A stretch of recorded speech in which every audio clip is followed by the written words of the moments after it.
Wondering how to fall completely in love with the people and things that surround you at home? I've spent the last 15 years studying how and where families thrive and what relational and house characteristics ignite us with that homey feeling. On this podcast, we uncover how our brains process the people we live with and the houses we live in so we can confidently create our homes to be wonder-filled connection magnets. Ready to give up the decision fatigue, comparison hives, overwhelm ulcers, and confusion chaos? You are in the right place. I'm your host, Carly Thornock. Welcome to Becoming Home. What's up, homies? I hope you're doing well. Today, I'm super excited to talk to you about the one truth that set me free, and we're talking about house truths.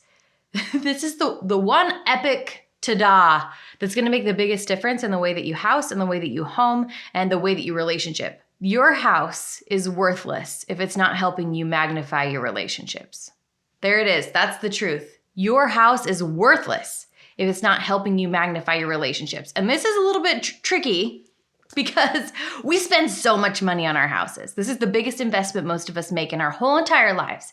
And a lot of times it is also the biggest point of contention in our marriages and in our parenting, let alone like our self-worth, especially as women. I see this all the time. This is why people don't build houses after they've done it once. They're like, that was a nightmare and we almost got divorced. That's what people tell me all the time. But what if your house, what if your remodel project, what if just cleaning up the kitchen? What if sorting through your kids' toys, what if doing the laundry wasn't the thing that tore you apart from the inside and between each other, but it was the thing that brought you closer together? I didn't always believe this. Once upon a time, I lived in another beige-ish house on a awesome street in a great neighborhood full of very similar houses to me. We were all about the same age. We made about the same money. We had about the same number of kids. Our husbands did about the same things. And it was very, I'm going to say vanilla, only because there wasn't much contrast. It was all the same flavor. It was great flavor. I love the people from this neighborhood. We kept our lawns nice and we attended church together and our kids would play, but there weren't any sidewalks. And it was a new development, so there weren't very many trees. And I liked this neighborhood and it had a lot of potential and I was happy to be there, but everything changed when Deb moved in. And I talk about Deb a lot, but I want to tell you the story of Deb today and how she helped me learn the one great truth. So Deb moved in. She moved in from Australia. Deb. I just love her. Even just saying her name brings a smile to my face.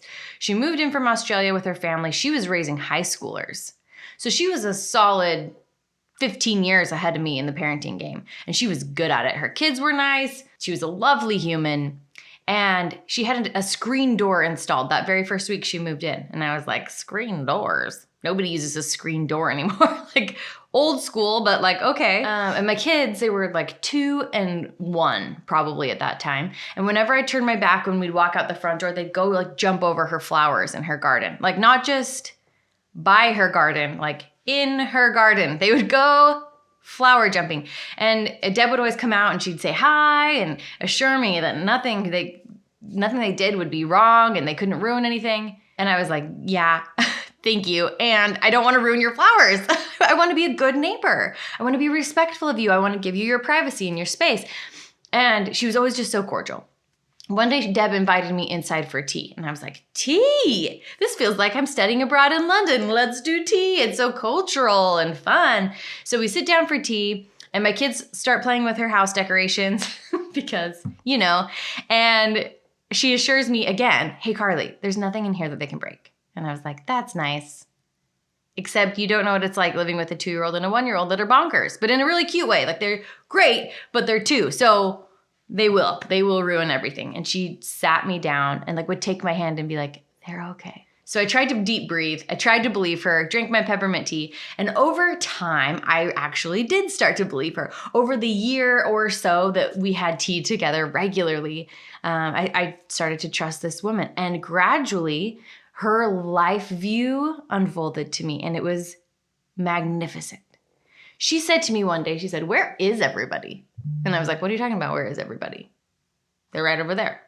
Who are you even talking about? Like, my kids, they're noisy. You know exactly where my kids are. She's like, no, like the neighbors. Like, why do they just come home and pull into their garages and close the door without even getting out of their car? I don't even see anybody. I see the lights on in their house, but I don't see a soul. There's the occasional early morning runner, but other than that, where is everybody? And I never really thought about it. The reason I kept inside of my house is because I have bonkers kids. You run in the street and there's no sidewalks.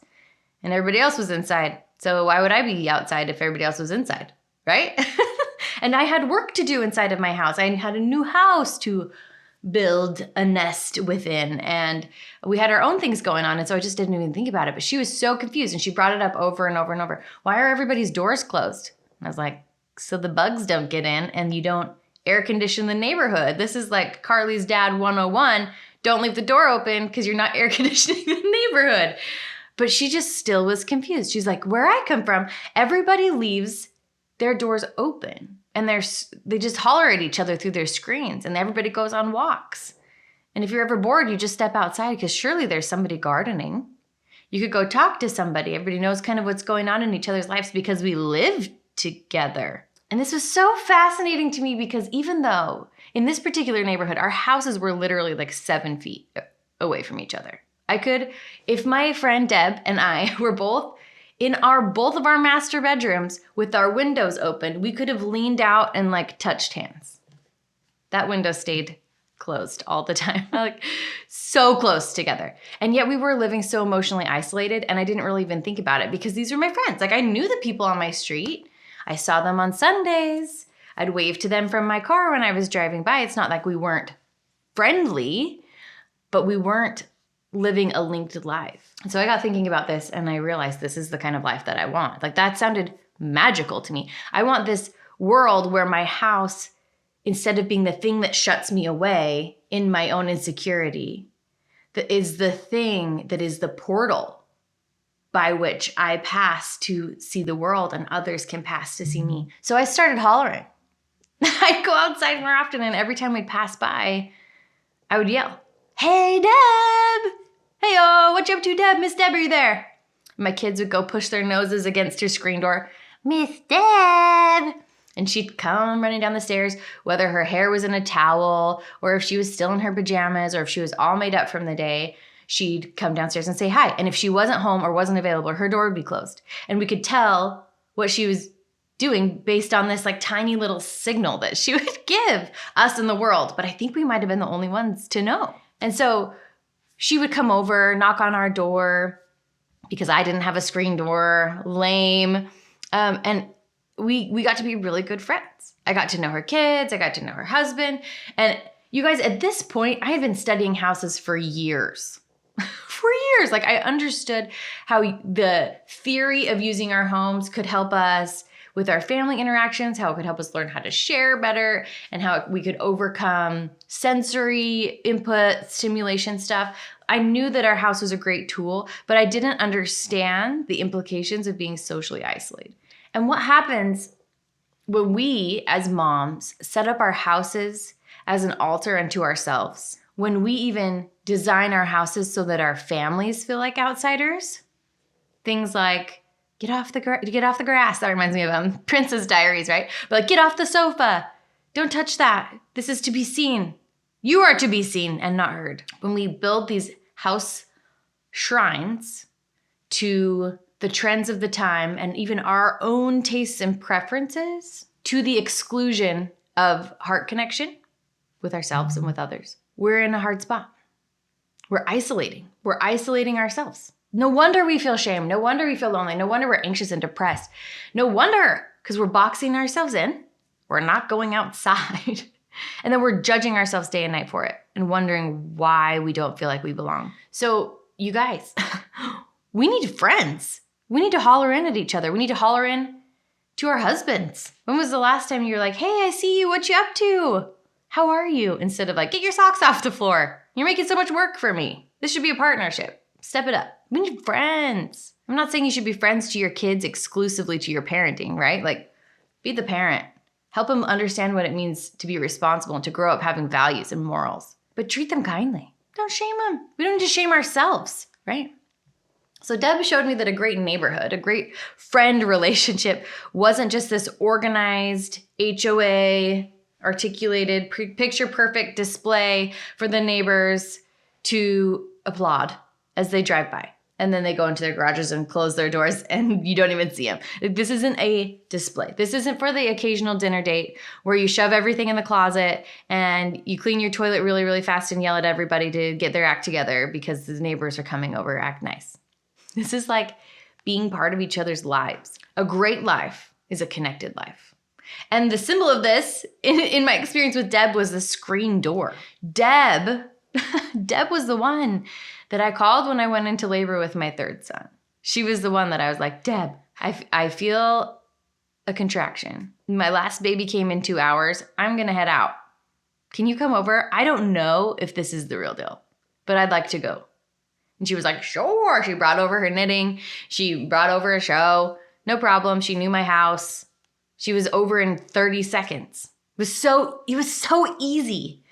And I knew my kids knew her and they were asleep anyway. And it was just totally fine. I knew that she didn't judge me. I knew that she didn't feel like this need to clean up or make sure that I was good. She just assumed that I was good because she knew me. We went to the hospital, had my baby quickly. And that was that. Like, it was just so easy and lovely. She was my girl. She came over, and while I was nursing my baby for 12 hours a day, she'd just chat, pick things up here and there, play with the kids a little bit, but not in like a, I need to make sure you're doing it right kind of way, but just because. She lived next door, and we're friends.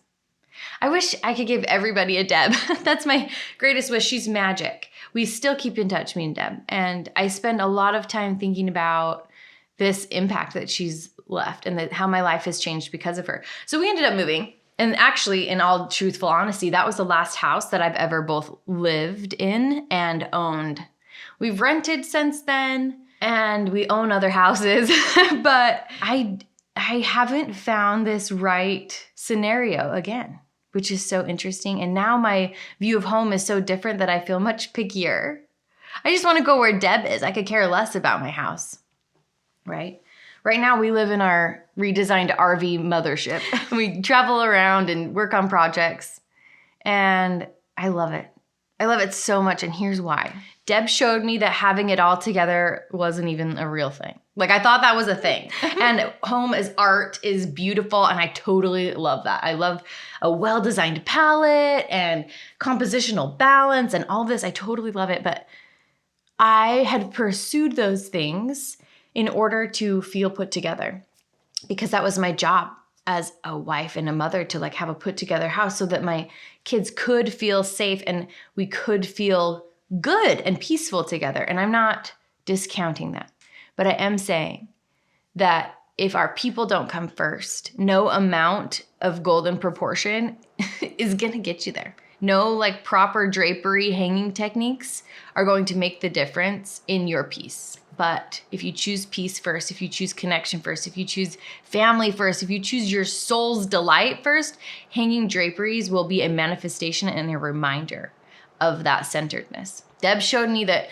we can invite people in on a whim and install doors wherever the heck we want, and we're allowed to love instead of judge, and we can just drop the drama, easy peasy, that's it. We can not care if little 1-year-olds hop over our flowers. That's actually an option because the purpose of the flowers is to provide beauty, but who for? For the people, for the 1-year-olds. And the way that they're enjoying the beauty is jumping over them.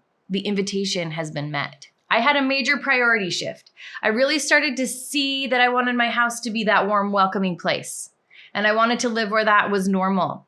And this one truth set me free. The truth, the one truth.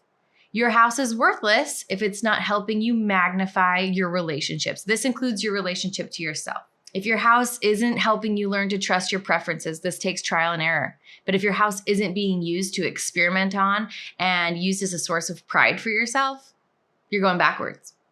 If your house isn't helping you magnify your relationship with your spouse, if your house isn't helping you see him and love him deeply and understand how he works and how you can partner better and love better and create together better, you're going backwards. If your house isn't helping you with teaching your kids unconditional safety and love and positive affect and warmth, then you're going backwards. If your house isn't telling your story boldly and inviting others to participate in that story regularly, you're going backwards. If your house is the source of conflict or shame, you are moving backwards from your most important goal in your life, which is to love joyfully and unconditionally. So how much money do we spend annually, like with interest?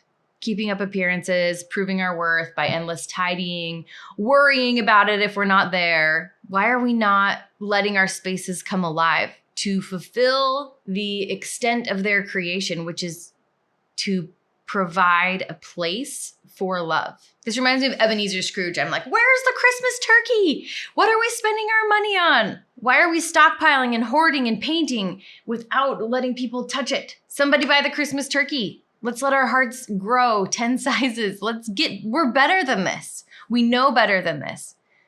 Our stuff and our money and our houses mean nothing if they're not directly helping us magnify our relationships. So for this reason, my husband and I live in a tiny house on wheels.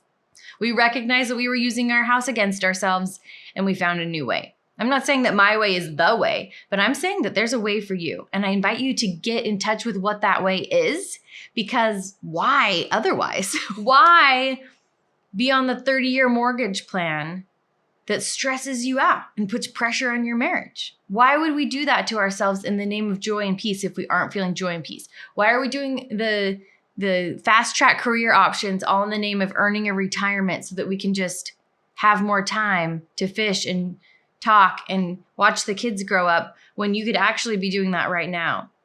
It's like we're inventing obstacles for ourselves to go through just to take up the time. Is this our forever living space, our mothership? Nah, my kids are big and the triple bunk is only going to last so long. But you know what is forever?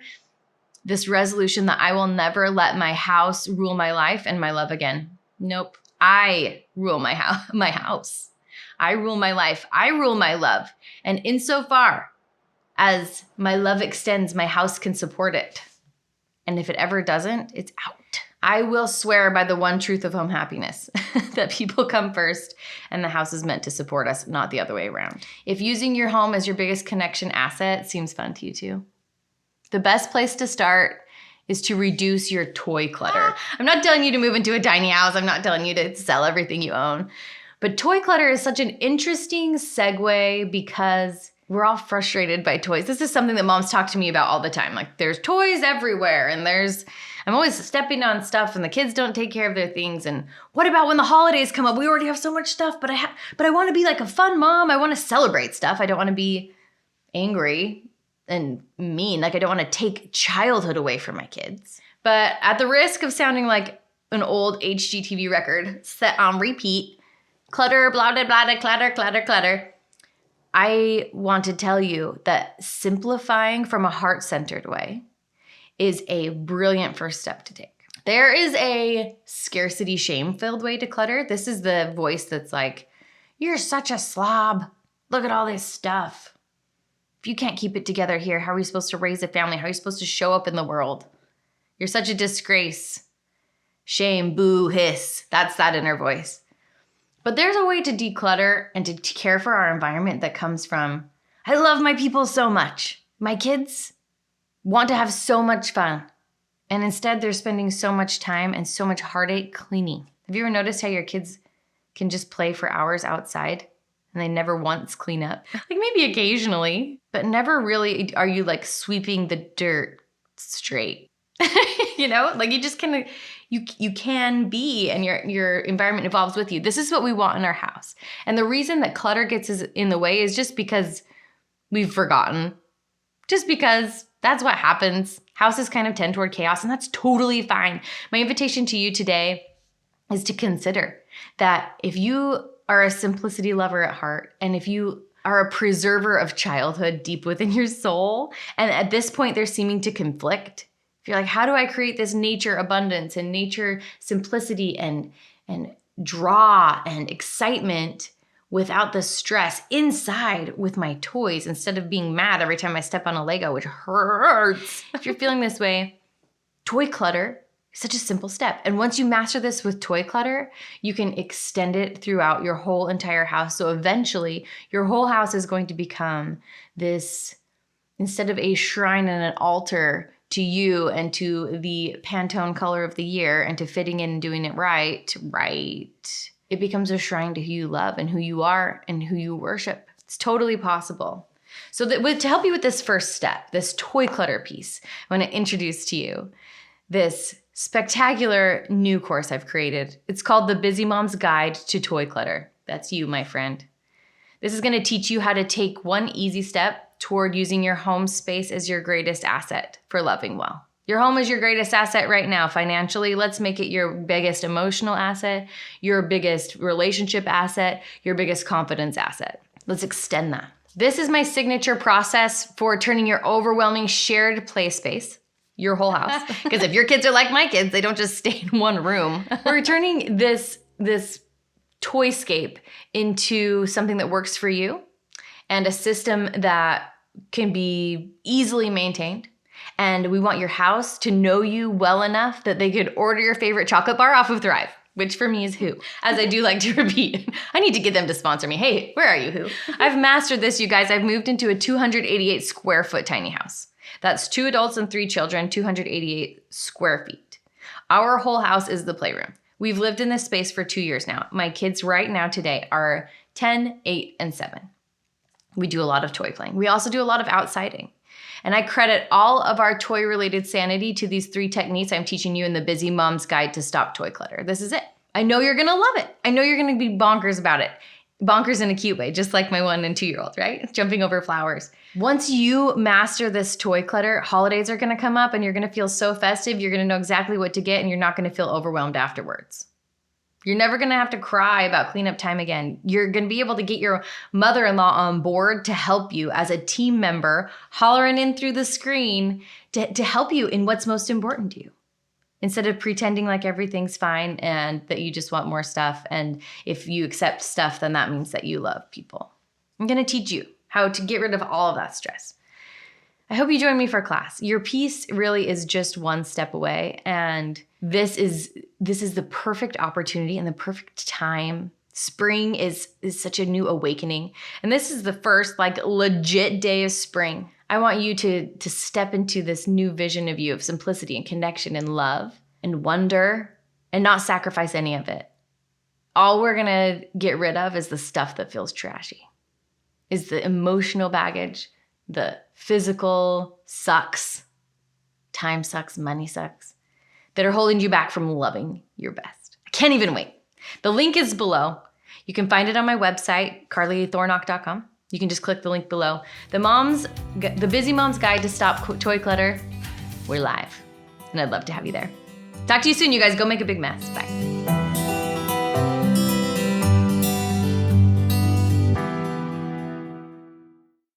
Hey, if you're loving what you're hearing and you want to know more, I invite you to go over to carlythornock.com and you can pick up a free guide. These are the 3 biggest mistakes that people make when setting up their houses. And I don't want you to make the same mistakes. And of course, in true Carly fashion, you know it's going to be a lot less about the house and a lot more about your perspective about the house, but with some good housey tips thrown in. Go over to carlythornock.com and you can pick up that today.